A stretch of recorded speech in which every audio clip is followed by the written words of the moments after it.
You're listening to There Ought to Be a Law, the Center for Auto Safety podcast with Executive Director Michael Brooks, Chief Engineer Fred Perkins, and hosted by me, Anthony Cimino. For over 50 years, the Center for Auto Safety has worked to make cars safer.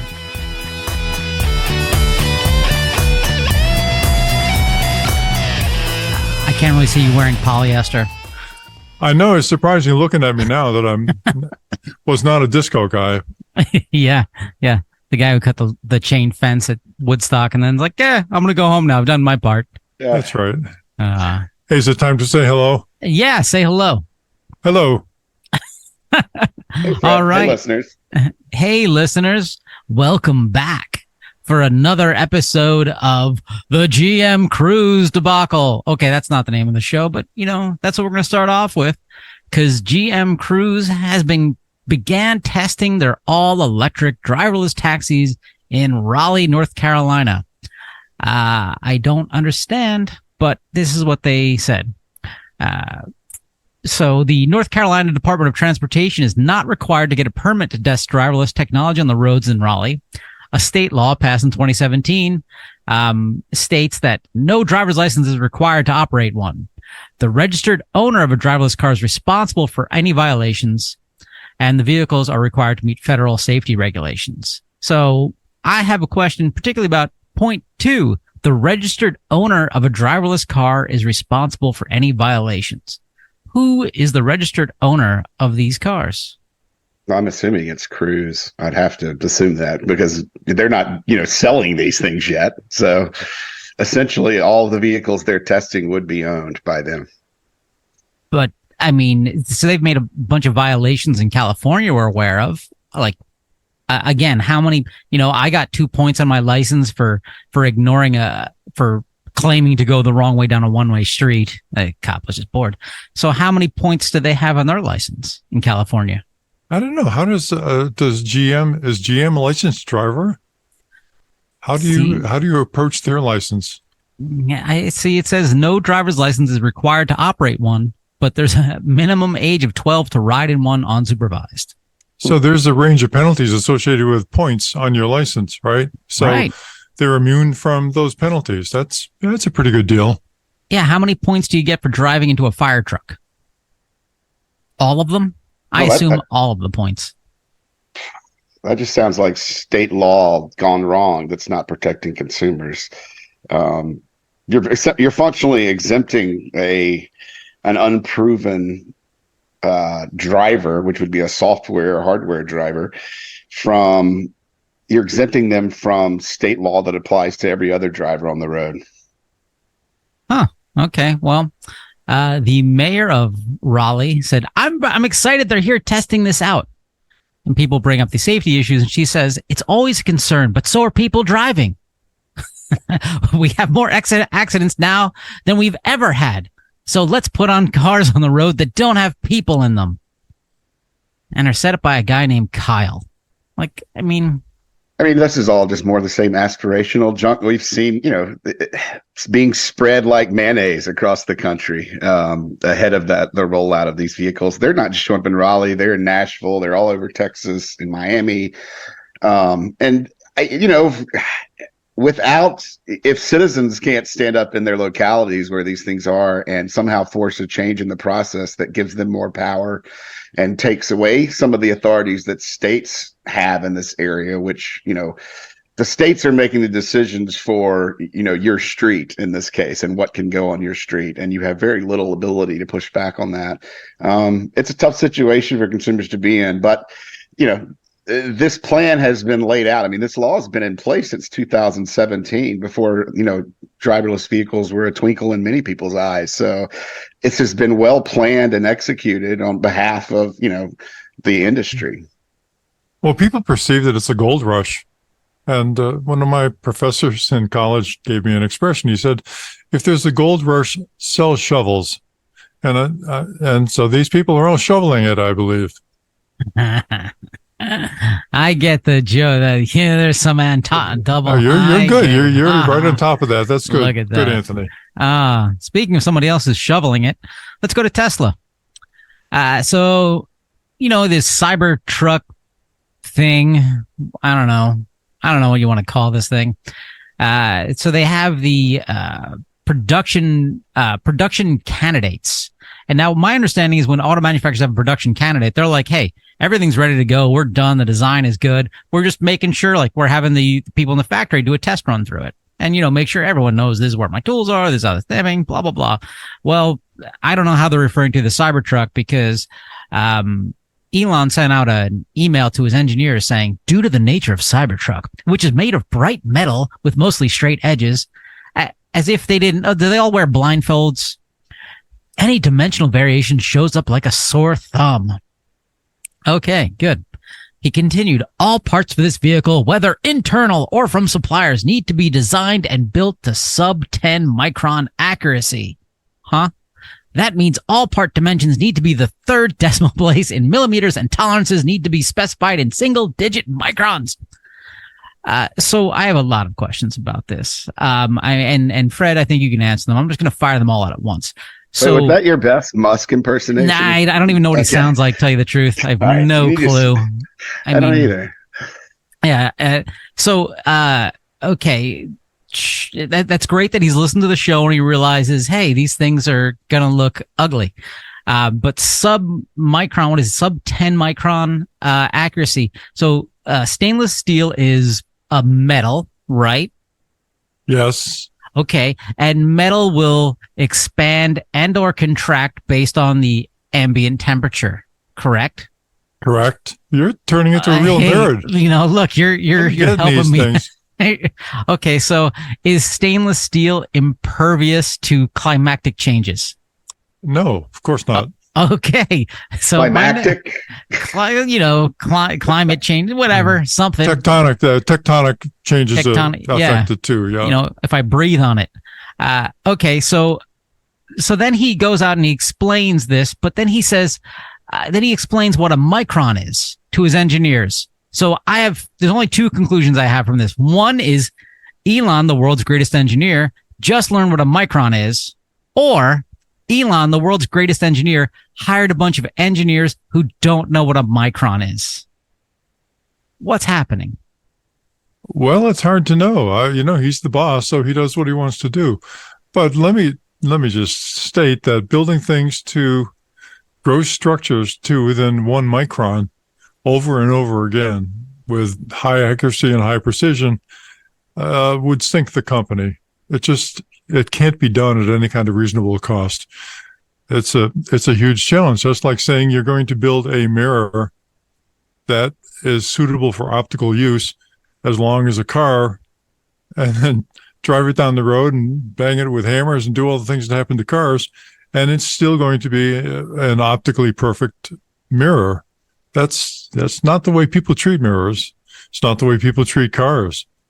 I guess the good news here is it's one way of guaranteeing that there'll never be a lot of these Cybertrucks on the road if they really hold to that. Fred, I just don't think you have the right attitude to work for Tesla. I mean, that's not the can-do mythical thinking that Sir Elon requires. Well, I don't like the 80-hour work weeks either. So I have a couple of bars. Okay, so even saying that they have to be within 10 microns, can you visually see and notice a deviation of 10 microns with the human eye? Oh, yeah. You can? Yeah, you can. Yeah. Oh, really? Okay. Sure. All right. Well, there goes that theory. Throw that out. But I imagine so he says, I remember when the Model 3 was coming out, he's like, everything has to be so perfect. They have to match the exact specs on our website with the gaps. And the only thing we want our customers to go in there with tape measures. And the only thing we'll see if their tape measures don't have the right numbers is that their tape measures are wrong. I mean, my thought was, well, who's measuring gaps with a tape measure? It's not how you measure. That's stupid. I think that's a self-limiting process right there. Yeah. But your tape measure doesn't go down to microns. I mean, even doing the centimeter gaps that are required on door panels for them to open and close for clearance. You don't use tape measures for that. I mean, you have feeler gauges. You have something else. You use a. Well, these days you use an electronic caliper But I've got one of those somewhere. So, it's capable of measuring things down to tens of microns, versus like a 10,000th of an inch. So it's capable of doing that. The thing is, that's not a stable measurement because that's subject to differential heating. It's, how hard did you slam the car door? Did you move any of the screws that are holding on the attachment lugs? There's lots of little bits and pieces. So I agree with his statement that it's going to be readily visible when these things are not aligned. That will show up. It harkens back to what we were talking about a couple of weeks ago about repairing these things, trying to fix them. Because when you try to fix them, it's going to be an enormous task. Repair shops don't have that kind of equipment available to get things down to that level of accuracy. They don't, and right? And the panels will likely have to be welded into place. And when you weld something, you have a lot of heat distortion associated with that, and then when it cools down, it distorts even more. I wish him luck, but this is an enormous engineering challenge he's putting forward for his engineers. And now that his engineers have done some great things, I got to give him credit for that. I mean, the rockets actually work, which was a surprise to a lot of people. But getting a rocket to work, where you've got a lot of people hovering over an individual piece of machinery that needs those kind of accuracy and precision, versus banging out a whole lot of cars on a production line where the production staff has no interest in or capability of enforcing those kind of standards, means that you got to back things into the tooling, and you've got to have tooling for the body panels that have much higher accuracy than the desired accuracy of the finished product, because things, when you bang them in a press or you put them in a press brake or however they're going to shape these things, they move, right? Things never come out as smooth as they go in. So I see problems ahead, but he must be a smarter guy than I do. He's got a much better bank account, and he can afford to squander $40 billion on a whim. So he must be smart. I'd love to see him squander that money on figuring out why autopilot and full self-driving keeps running into fire trucks versus, honing accuracy on the looks and the vanity of these vehicles down to a micron. That would be a better use of money, in my opinion. Yeah. Full self-driving and autopilot do not drive into fire trucks and emergency vehicles. Okay. He said these things are disabled. It's the user who's at fault. I mean, they gave me 15 grand, but why would they think this works? Oh, Elon. I'm going to send you some tape on Elon so you can do a better job. Yeah. Again, I have no clue. I mean, what does little Lord Fauntleroy sound like? I mean, something like that, maybe. I don't know. What did Nero sound like? Nah, okay. Anyway, hey, listener, if you're thinking, hey, I don't have $40 billion to blow on a little app, but maybe I have $100 and some odd $1,000 to blow on a Cybertruck, but now you listen to us and you're like, maybe I shouldn't do that. You can take that money and donate it to the Center for Auto Safety. You won't get a Cybertruck, but you'll get a tax deduction. I'm not an accountant. Okay. Moving on, there's a great article we have a link to. Which states have the deadliest rush hour? The answer, I'm just going to cut right to it. Alaska had the deadliest rush hour of any state in the U.S., accounting for 30% of all traffic deaths. On the other hand, motorists in New Hampshire were least likely to die during rush hour, where only 19% of the state's fatal crashes occurred during that period. The spokesperson for the New Hampshire Department of Transportation said, "We're wicked safe drivers, yeah?" Come on. That was better than my Elon. It was interesting. It was an interesting study. I mean, basically, I think what it comes down to is that the places with the worst traffic, where people are crawling during rush hours, tend to experience less injuries and fatalities during rush hours. But that was, I don't know. Fred had an opinion, I think, along those lines as well. Sure. Well, what is the characteristic of traffic during congestion? A lot of spittle on the inside of my windshield. Well, yeah. Well, there's another aspect of it too, which is that the traffic tends to move slowly. And we know that there's a very strong correlation between the speed of a vehicle and the likelihood that somebody's going to get injured. Even if, even if there's a lot of collisions, like my early life experience with the crash cars. What are those called? Demolition Derby.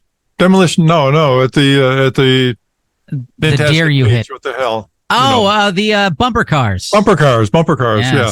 Well, people generally walk away from the bumper car collisions because they're relatively slow. But if you did the bumper cars at 80 miles an hour, people are not as likely to move away from it. They call that NASCAR, by the way.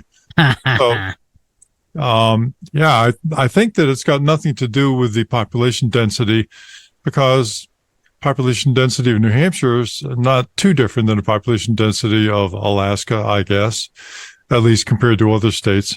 The point they make in the article is that it's actually related to how rural the state is. And the less congested the state is, the more likelihood you have to be injured in a rush hour accident, simply because cars go faster in the rural states because there's less congestion. But it doesn't hold true, since New Hampshire's the least or the best state, but it's not very congested. But hey, what do I know? There must be more sophistication here that I missed.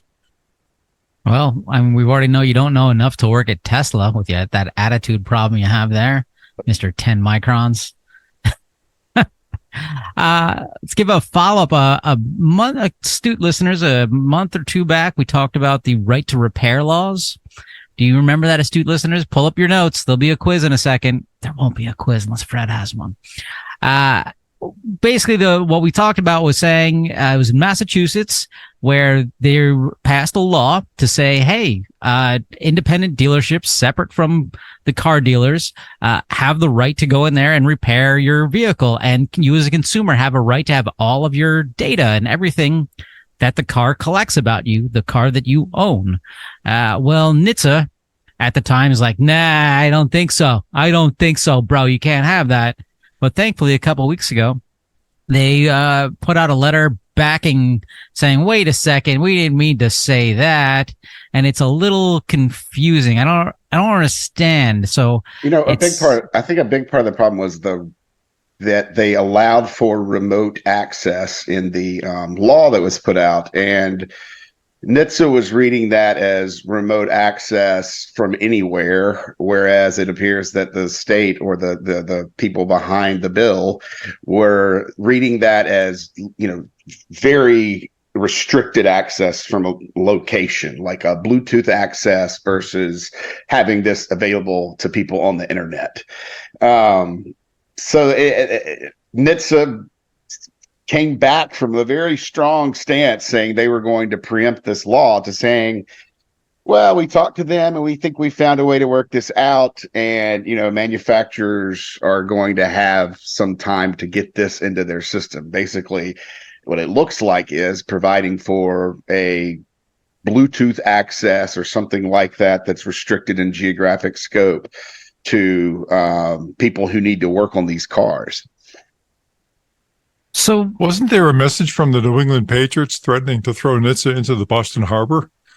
There's a tradition. Like there's a tradition there.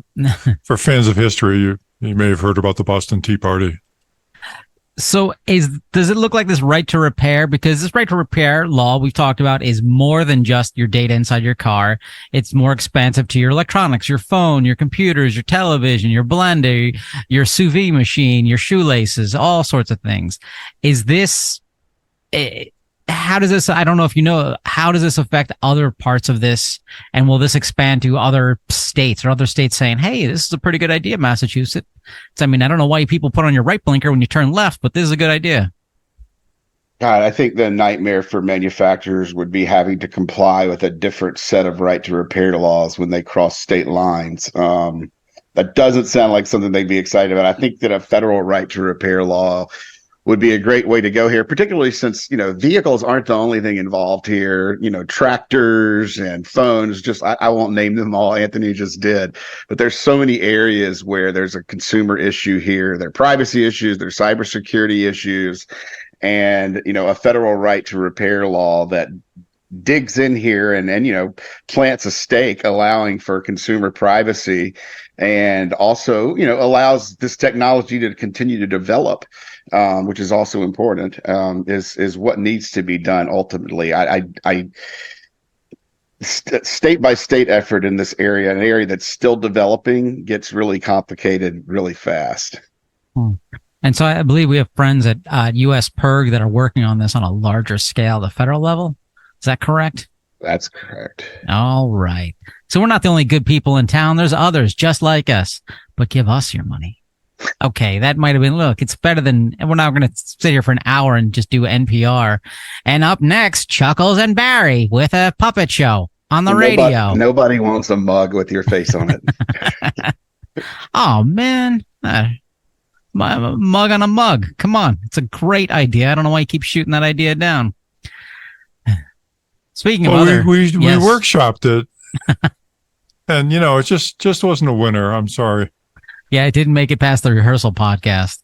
Neither Michael nor I made it to the top 3 among us either. So we'll have to see where that goes. But that was just an opening jars of pickles. Hey, let's talk to one of my wife's favorite topics, motorcycles. You guys remember motorcycles? Thankfully, that now 18-year-old living with me has not made any movement towards a motorcycle because he'd be homeless. So the Insurance Institute for Highway Safety has a great article we have a link to in the description about motorcycle safety. And here's a great little paragraph from it I will recite. Motorcyclists are often labeled as risk takers, so perhaps that's why our society continues to accept the loss of life. It's true that riding involves extra risk compared with driving passenger vehicles, but it's possible to reduce the risk without diminishing the joys and thrills that define motorcycling. If we're serious about reducing motorcyclist deaths, we need, at a minimum, universal helmet laws in all states, anti-lock braking systems on all new bikes, crash avoidance systems that detect motorcyclists, and a plan for lowering speeds of all vehicles on the road. So when I read that, a couple things just shocked me. Wait, there's not helmet laws in every state? It's what? That's a crazy area, because there are states where this literally comes up almost every year. People trying to get helmet laws repealed. You would think it's the smart thing to do. It's clearly the safe thing to do, but there are still a lot of people who dislike helmet laws, and state legislatures. Sometimes those, helmet law, I believe there was a helmet law thrown out. I can't remember if it was Nebraska, somewhere in the past 6 months or so. And at that point, then the people in favor of helmets go back to the drawing board, and it's literally a constant battle in some states. So while it's amazing to you, it is a constant fight. It's similar to other things that other state laws, like alcohol limits and other things. There's always a contrary party, it seems, to pushing back on safety and towards some perceived freedom. I guess, riding without a helmet is a freedom to some people. The state in that case is just trying to prevent your brains from being turned into mush. So it's a difficult area. Well, people want the right to turn their brains into mush, I guess.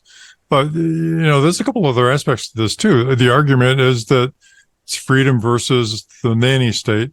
And that's an issue, I suppose. But the other issue is that if you want the freedom, you should accept the responsibility that goes along with it, which means that you are overburdening the emergency services. You're overburdening the hospital. You're putting a much greater weight on public services than people who do not. People who continue to wear a helmet, and people who are driving in cars. So, there really should be, at least as part of the discussion, some discussion about the unequal distribution of public services for these people who want to have the freedom to mush their brains. It makes no sense to me. Why would you not want to wear a helmet? Forget like, oh, I don't care about my mushy brains. I'm figuring you're doing 60 miles per hour and there's bugs hitting you in the face. Like, you hear them slap against the glass of your windshield at times. Slapping against your face, that's got to be terrifying. Like, I don't. Well, some of the other things that are, I think, really important in this conversation, motorcycle deaths are as high as they've ever been, I believe, and they're only getting higher. And a lot of that has to do with them being hit by drivers in cars that can't detect motorcyclists yet and may not be able to for even longer because NHTSA didn't include motorcyclists and bicyclists and other vulnerable road users in the automatic emergency braking rule that just came out. That's not something they really point to in the article, but it's behind that because, the Insurance Institute says they're going to start testing in their tests for automatic emergency braking detection of those type of things. And they also point out another technology that's the left turn assist, or I forget exactly what it's called, but it's basically to prevent drivers from hitting motorcyclists and other vulnerable road users while making a turn, which is a very common form of a crash when involving motorcycles. Well, there's another problem with them, which is that usually young people buy them, and young people do stupid things. Have you ever heard of the Washington Beltway? I suppose you have. I was driving on the Washington Beltway one time, and 4 motorcycles passed me. They must have been going about 85 or 90 miles an hour. And they were all on one wheel. So they were doing wheelies on the Washington Beltway at about 90 miles an hour. They were having a good time. They were certainly enjoying the freedom and thrills of motorcycles, I suppose. And it just occurred to me that these people are trusting their lives to the spark plugs that are providing the torque to get them up on one wheel at 90 miles an hour in traffic in Washington, D.C. End of rant. Sorry. Look, those were environmentalists because only by wearing down one tire, they're putting out less pollution. Yeah, less particulate emissions from the tires. Great thing. They're helping people with breathing issues. So going back to this paragraph I quoted here, the next thing that surprised me was putting anti-lock braking systems on all new bikes. Right. How is that not already a thing? Well, NHTSA hasn't required it, and the NTSB has requested that NHTSA require it. I believe in 2021, they said, hey, why don't you have, exactly what you're asking. We've got anti-lock brakes on all cars, and we've had it for decades, or at least 2 decades, I think. Why aren't you requiring it on motorcycles? It makes a lot of sense, doesn't it? And NHTSA's response was, well, right now it's on about 60% to 70% of motorcycles, and we expect that number is going to go up. So we're just going to wait for that number to go up and not do anything about it. Which, is they've already got an anti-lock brake system standard for cars written. I can't imagine it's a huge jump to write a rule requiring manufacturers to do it on motorcycles. They just, in their long list of priorities, that many of which take a long time to be fulfilled, like we talked about with rear seat belt reminders recently.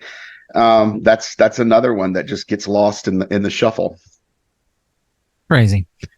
Continuing with our friends at the Insurance Institute for Highway Safety. How did I forget this? It was like 2 seconds ago. I just said the title of it and I couldn't remember him. Okay. They had another great article about mid-sized cars and rear seat safety. The title of the article is Honda Accord shines while other mid-sized cars struggle in rear seat safety test. As shocked me, NHTSA doesn't require this to say, hey, who cares what happens in the back seat? As we learned a couple of weeks ago from Beth Brook, they only care about a mid-sized male in the front driver's seat because women apparently don't exist. But the Insurance Institute, they're doing great work. And so part of this article is to encourage manufacturers to improve rear seat protection. Their updated test adds a dummy in the back seat behind the driver. The driver dummy is the size of an average adult man. The rear dummy is the size of a small woman or 12-year-old child or me.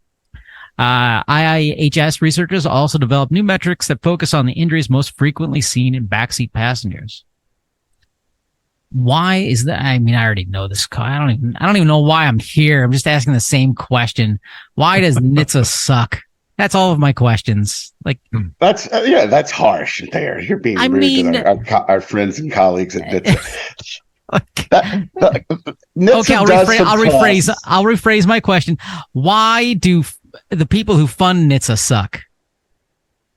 Because if NHTSA had more funding, we're the taxpayers. Well, that's the American. Oh, damn it! American public. That's kind of a broad brush there, Anthony.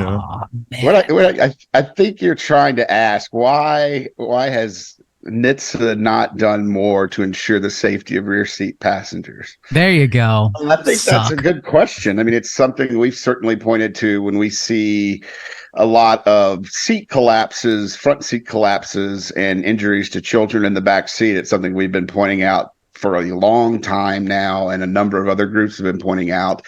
And, the victims and survivors of children who've been killed or injured in these crashes have been pointing out. And there's just never been movement by NHTSA to strengthen, the front seats to protect people in the rear seats. And that's just one of many issues that can occur in crashes. I think you see in the article where they're talking about what happened in some of the cars where the rear seats weren't protective, and you see the dummies submarining out from under their seat belts, which is, a horrible proposition if you're in a crash, and some other problems that suggest that, manufacturers aren't really doing their due diligence on testing rear seat occupants when they're building these vehicles. And the reason they're not is because more people like NHTSA aren't forcing these vehicles to be tested with dummies in the rear seat. And that's what we talked about with Beth a couple of weeks back. And it's really important that we get more dummies of more sizes, female and male, representing older occupants and children, into different places in the vehicle, and make manufacturers test or in-cap test to, incentivize improvements in the rear seat safety that we just haven't seen. And that's not to mention things like pre-tensioners, which probably could have helped in some of these vehicles in those submarining incidents. Sorry. Did I put you all to sleep for once? No, not at all. I thought Fred had a comment there, but no. He did not. Okay, so hey. Yeah, so I mean, it's a great thing that IIHS is testing more dummies and more seats. We think that's something NHTSA should do as well. And it's pretty clear from the test that manufacturers aren't doing a good job here. And don't sit in the back seat or be a woman, right? That's the current takeaway until that's improved? Is that no? That's not. Well, and you got to get to where you're going, whether they've planned for your safety or not, right? You don't really have a choice there. Yeah, that's horrible. It's very disturbing. But let me just say, our hats are off to IIHS for doing this test and for illustrating so vividly the point that there's a lot of work to be done on rear seat safety. As Michael was saying last week, the whole idea that you're safer in the back seat than the front seat has been overtaken by events. The technology has made the front seat much safer than it was in the past. And there's no evidence anymore that the back seat is safer than the front seat for anybody, much less people of, small stature or large stature or any particular kind of stature. So it's a big gap, a lot of work left to be done. And when these crash tests are being done, there's a lot of empty seats in them. All right. So why don't you fill up the damn seats with test dummies so we get more information? Certainly won't in any way degrade the value of the tests. These tests are quite expensive. Let's get the most value out of them. Let's get the most data that we can out of them and, extend themselves a little bit. I think more dummies and fill it up with groceries and typical things that people are traveling around with.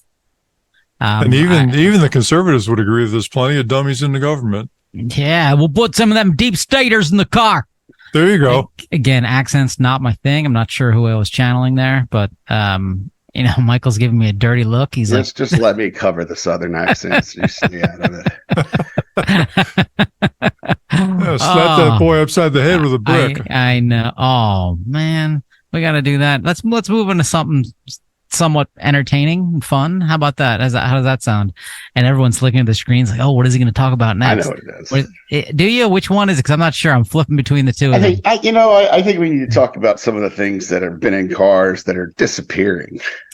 Oh, here's the That's one. The only fun thing I saw on the list this week, right. Anthony. Sorry. This is an article in Jalopnik. This is fun. What they did is they basically surveyed their readers saying, hey, what do you think of the next automotive trends that are going to see dying in the next few years? And it's fascinating, like what they have. It's all over the place. Like the first thing they've listed is EVs. Basically, their readers saying, yeah, EVs, electric vehicles, they're dead. Not going to happen. Dumb idea. They got Fred's input on that one. So he's celebrating. But then they have other things in there, which I think we all agree with, such as minivans. It's just. Are minivans really going away? Aren't they a pretty good option for people who need to transport a lot of things versus buying a massive truck to do the same thing? Well, see, that's the interesting part of this, because it says minivans, and like the argument is that they're being replaced with crossovers. But another item on the list is crossovers. So maybe everyone's taking the subway. I don't know. One here that we totally agree with is level 3 autonomy. Oh, man. It's from the article. It just doesn't work with the transportation infrastructure in place right now. And we agree 1,000%. Yeah, we're really worried about whether people can really take over when they need to in those vehicles. I mean, I think Tesla owners have proven they can't. Yeah, it's Mercedes would counter that they aren't Tesla, and they'd be right. They would be. I mean, if somebody's going to pull it off, maybe Mercedes, but I'm very doubtful. Very doubtful. Well, remember, Mercedes is only limited to very low speeds. Right. And, and level 3 is completely safe if your car isn't moving. It becomes a little less safe when it's moving slowly. It becomes very unsafe when you're moving quickly. So if you can keep your level 3 cars to speeds below those which are attractive to potential buyers, then it's a good option. All right. There's one in here that scares me. It's the stop and start systems. Right. I thought people were just messing around in my neighborhood when I first came across it, where they're at a traffic light and you just hear nothing. It's quiet. I'm like, oh, they're in a hybrid. And then boom, the engine starts up all of a sudden. And so people told me, oh, no, that's some emissions control thing. Yeah, that was put into play kind of right around the time when your spare tires stopped being put in in new vehicles. They limited weight with the spare tire, and then they limited the fuel used and emissions created when people are sitting at stoplights or when their car's in drive but at a stoplight. I'm sure everyone who's gotten a car in the last few years, we've gotten a lot of complaints on this feature, and I'm sure that everyone who's gotten a car in the last few years has interacted with one of these buttons. For me, great, save fuel. I wonder if there is additional wear on the starter. That's something that a lot of people have cited as a problem. My, pet peeve is that in the middle of the summer, when my Volkswagen shuts off, the air conditioning shuts off as well. That's no fun at a long stoplight. So it was kind of one of these things that in retrospect, it's a bad idea for consumers in a way, like the spare tire. But it's doing things to save fuel. So there is a good reason behind it, even if it does annoy a lot of our members and listeners. Well, I think that the momentary gap in your air conditioning and your Volkswagen is clearly a first world problem, Michael. We'll just have to let that one go. That. Yeah. He owns that, but he also lives in the first world. So,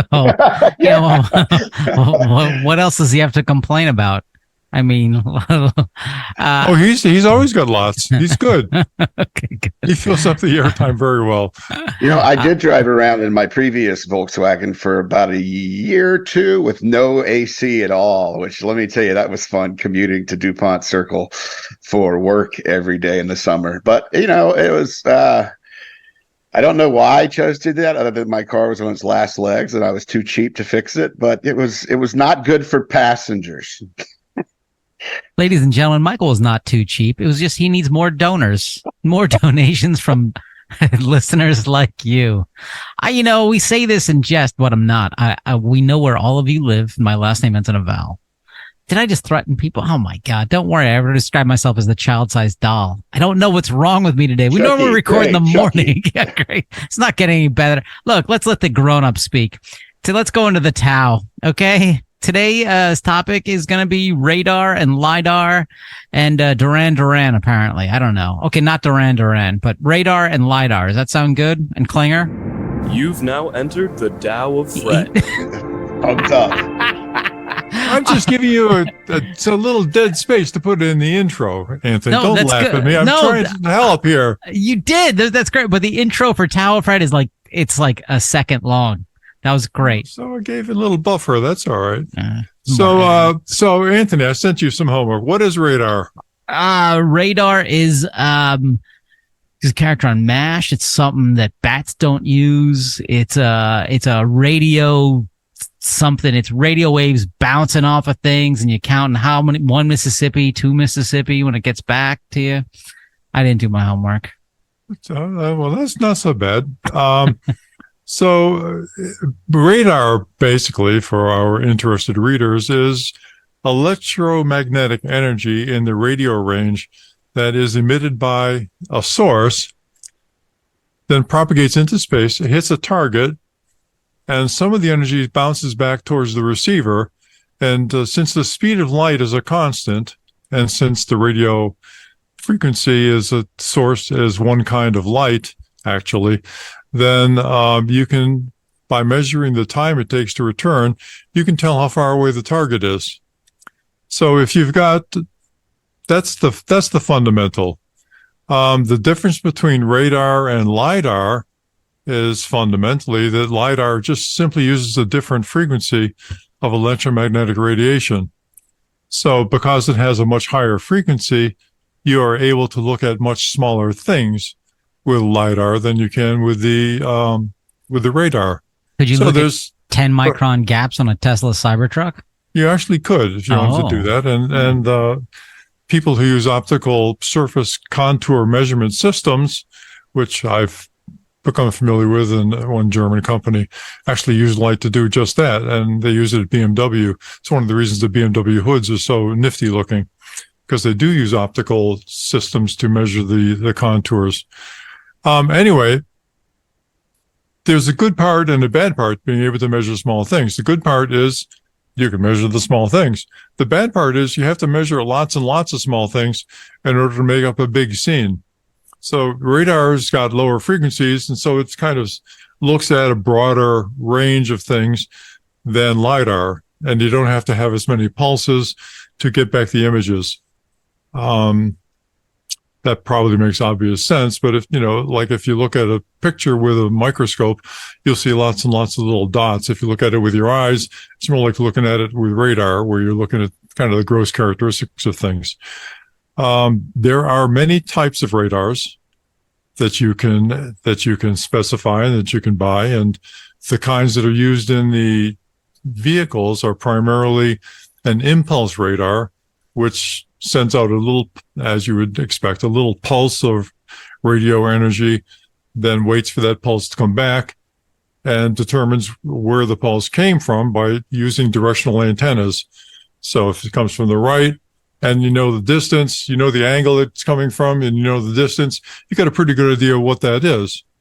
The problem is that using radar, you don't really know the fine characteristics. So a fire hydrant looks a lot like a child with radar, okay, because they're roughly the same size. They've got roughly the same kinds of contours. So how is a AV to know what's going on? Well, there's another kind of radar called a frequency modulated continuous wave radar. Now, that's a whole mouthful, but what it means is that you're sending out continuous radio waves, but you're changing the frequency of it as though you had an FM radio. And because you're changing the frequency of it, you can look at different characteristics of the targets than if you only had the impulse coming back. So it gives you a better way of looking at the objects, how the objects are moving, maybe detect motion. And if your fire hydrant moves, you can be pretty sure it's not a fire hydrant, right? It's something other than a fire hydrant. And that gets into how the information is processed within the control system of the car. And that's a very complicated process. But the fundamental of it is that the imagery that the car is using to determine its trajectory and its neighborhood are based on the returns it's getting from the radar. So there's a couple of things to know about that. There's an analog side to the radar, which is generation of the pulse, generation of the radio frequency, and receiving the information back. There's also a digital side. And the digital side takes that information and turns it into the kind of information that the computer in the car can use to figure out what the surrounding is. In order to do that, it scans across some range, looks at the different objects within the range. If it looks straight ahead, doesn't see anything out to a range of, we'll say, 30 meters, which is like 30 yards or 100 meters, it's going to say, okay, I got an open road there. If it looks off to the side and sees some return from the side, it's got to really think about what that is. So it would probably look at it again. That's called the repeat frequency, right? So how often is it going to look at the side? If it sees that the thing on the side of the road has changed its relative position at the same speed as the car is moving, that's a pretty good indication that it's a stationary object, right? Just because the relative motion, if the relative motion equals the actual absolute speed, the thing is probably stationary. Okay. If the relative, go ahead. Well, I get what you're saying here, but I'm thinking as a layperson, I'm buying a car. It says it has radar detection on it or whatnot. My car has that. But it doesn't give you any more information of what kind of radar it is, what kind of width it has, what kind of range it has. What is a consumer have? Because I've told you the incident where our automatic emergency braking didn't respond because its field of view is really narrow, but they don't tell you that in the sales brochure. They do not. They're not required to, and they do not. So you'd have to look deeper into it. The salesperson who is offering you the vehicle probably doesn't understand the radar specifics either. So you'd have to couldn't even look. Turn on the radio. Well, yeah, sometimes they can do that. So it's complex. Anyway, new radars are coming out all the time. There's one called the 4D radar, and I looked into that a little bit. And basically, what it said is that the conventional radars that are used in the vehicle kind of only scan left to right, and they look for what's in front of the car, but they've got a very narrow beam in the vertical dimension. So they're looking for obstructions, but they don't look up and down to see what's going on. This may be a factor in some of the crashes into trucks that we've been seeing and reporting, because the truck looks, if you look under a truck, it looks like an open road. If you look up higher, then you see an obstruction. I don't know that that's a factor, but it may be. Anyway, this new radar has been designed so that it's got antenna configuration that looks up and down as well as looks sideways. Now, you can do that with millimeter wave radar because millimeter wave is just exactly what it sounds like. The waves are very small. They're only a millimeter long. That means you can generate them and receive them with a very small antenna. So you can cram a lot of antennas into a package that you can put on the bumper of your car or in the front of your car and use those either electronically to scan or use them, move them to scan. By the way, you may have heard the expression phased array radar. That's electronic scanning using a bunch of antennas. Why would we have heard that phrase? Oh, because of your interest in early warning detection systems that are looking for incoming missiles. I'm sure everybody's heard of NORAD. Everybody knows about long distance surveillance radars, right? I remember it was the movie Real Genius. I remember that they did that because they were creating some sort of a laser beam for Star Wars. I remember the movie. Come on, Michael, you remember Real Genius? Val Kilmer. He is muted, but he's saying, "Anthony, you're the smartest, most beautiful person I've ever seen." No, I was saying popcorn. Yeah, popcorn. Brad, you got to see the movie Real Genius. You'll enjoy it. Well, yeah, I'll put that on the list. I will certainly do that. Anyway, so the radar is constantly evolving for the vehicles. They seem to be getting better at getting both images from high and low as well as sideways. This is valuable information for the computer that is inside of your car, because it takes that information, then it compares it to hypothesis for what these targets mean. So it's only got a bunch of points, and it has to kind of take those points, put them together into a shape, and then compare that shape to the logic that's back in the computer and says, okay, well, this looks more like a fire hydrant than a human being, and it's moving, so I'm going to assume that it's a human being rather than a fire hydrant. We talked about this way back when we did the episode about the Some Enchanted Evening, right? So if people want to go back to Some Enchanted Evening, you can get more details on that. But anyway, did you sing in that episode? I think you haven't sung on an episode in a long time. What's going on? I'm being careful of your ears. I know you all have headphones on, and I don't want to cause any injuries. I'll try to think of something else though that we can sing about if you really want that. Anyhow, that's what I got to say about radars. The difference between radars and lidars, as I said, is fundamentally that the lidars have a much higher frequency. Because they have a much higher frequency, they're more susceptible to dirt and grime, right? You have to keep the lenses clean. Now, many of you wear glasses, and which also work in the light frequency range. And you've probably noticed that when the glasses get dirty, you can't see as well.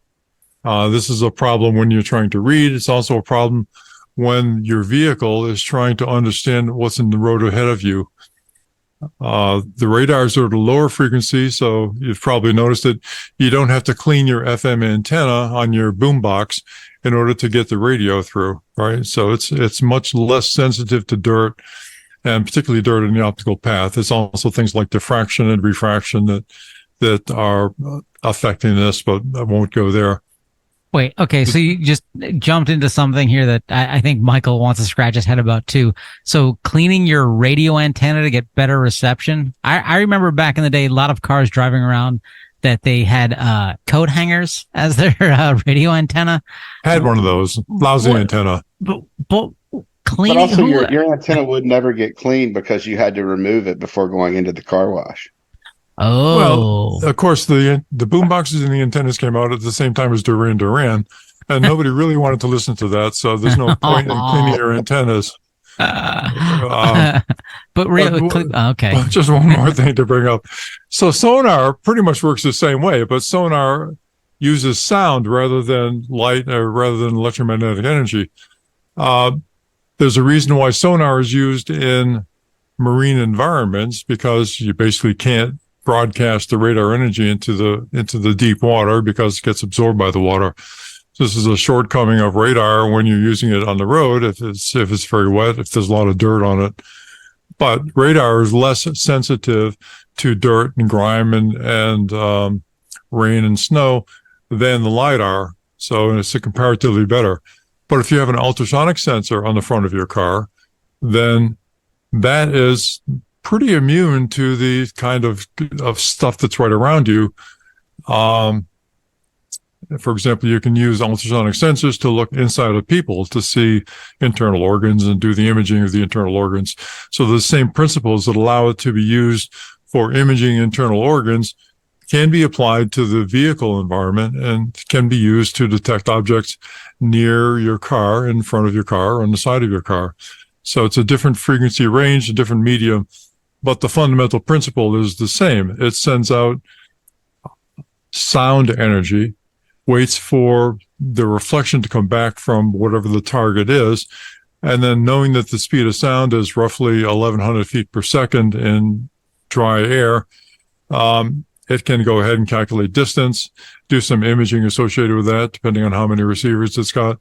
Very similar to what the radar can do, but in a different range with different amount of resolution, because obviously the frequency of the sound is much, much lower than the frequency of either the radar or the lidar. So it's not as good at picking up fine objects than the radar or the lidar. Have I confused you yet? Or are we still on board here? No. The sonar is slower too, right? Say again, please.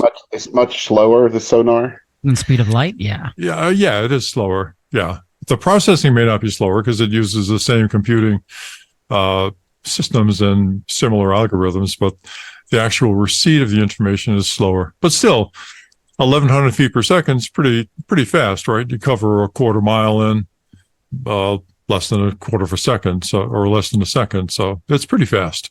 Okay. So again, consumer point of view is what am I looking for? Because I see that cars now, they have cameras that do like lane keeping assistance, and I don't know what level they do in terms of object detection. They have radars that let me know, hey, if there's a car in front of me. Apparently the radar can't see motorcycles or people, but extra points if you hit them.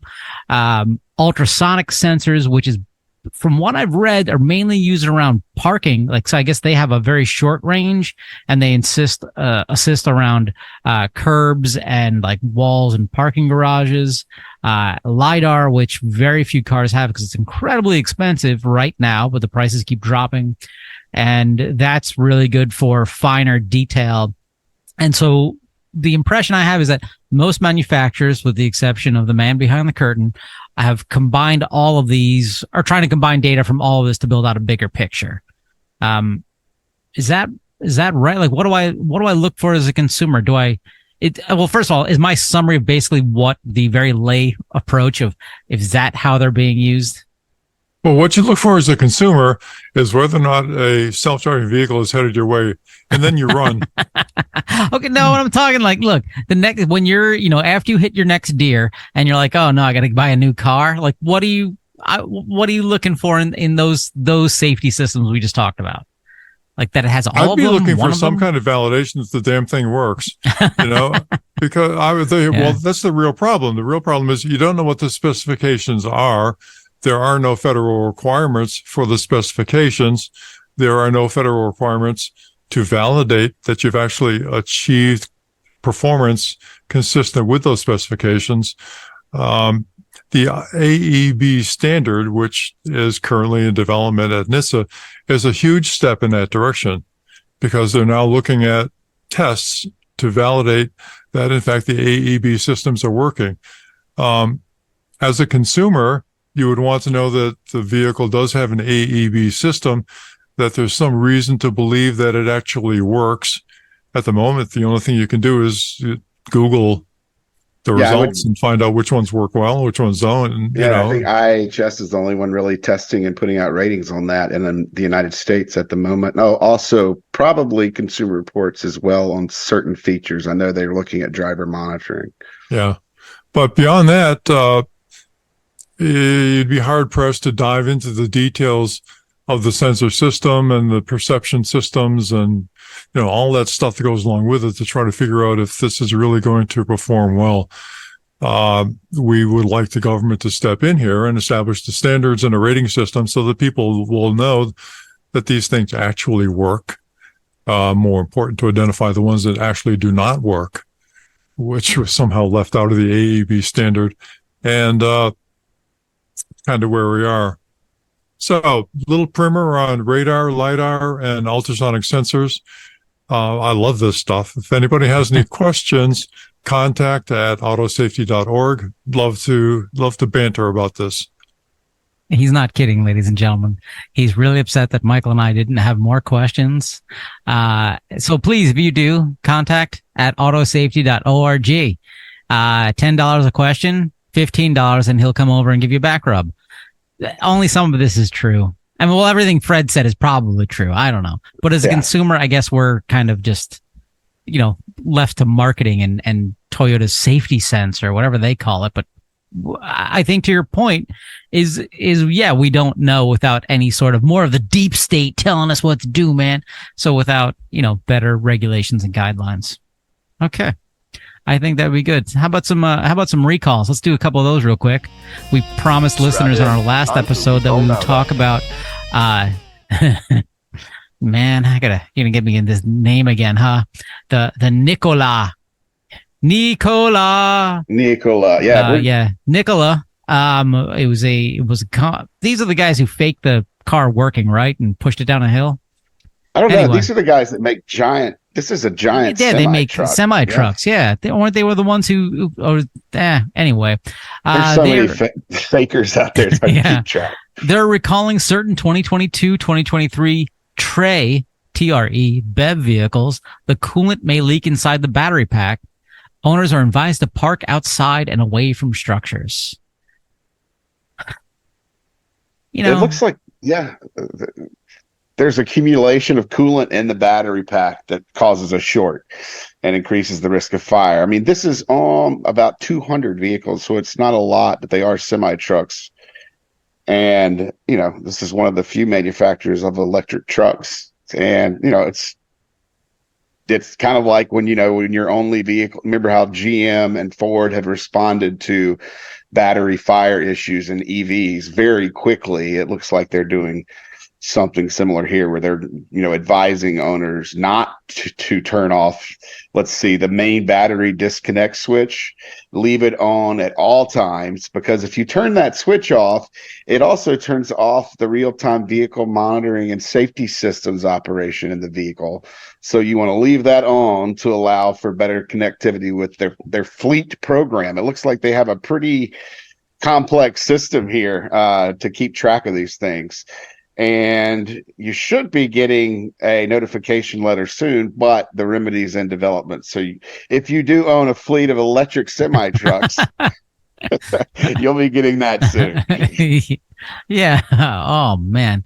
Let's talk, let's see, rear view cameras. Why always with the rear view cameras? Chrysler, rear view camera image may not display. It's because someone put a thumbprint over it. It's 162,000 plus. Chrysler is recalling certain 2022, 2023 Jeep Grand Cherokee, Jeep Grand Cherokee L, and Jeep Wagoneer, and Jeep this, blah, blah, blah. The Central Vision Park Assist module software may prevent the rear view image from displaying when the vehicle is replaced in reverse.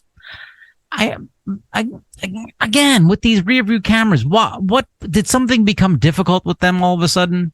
Well, what became difficult in this case was there was a creature feature installed, the Central Vision Park Assist module, right?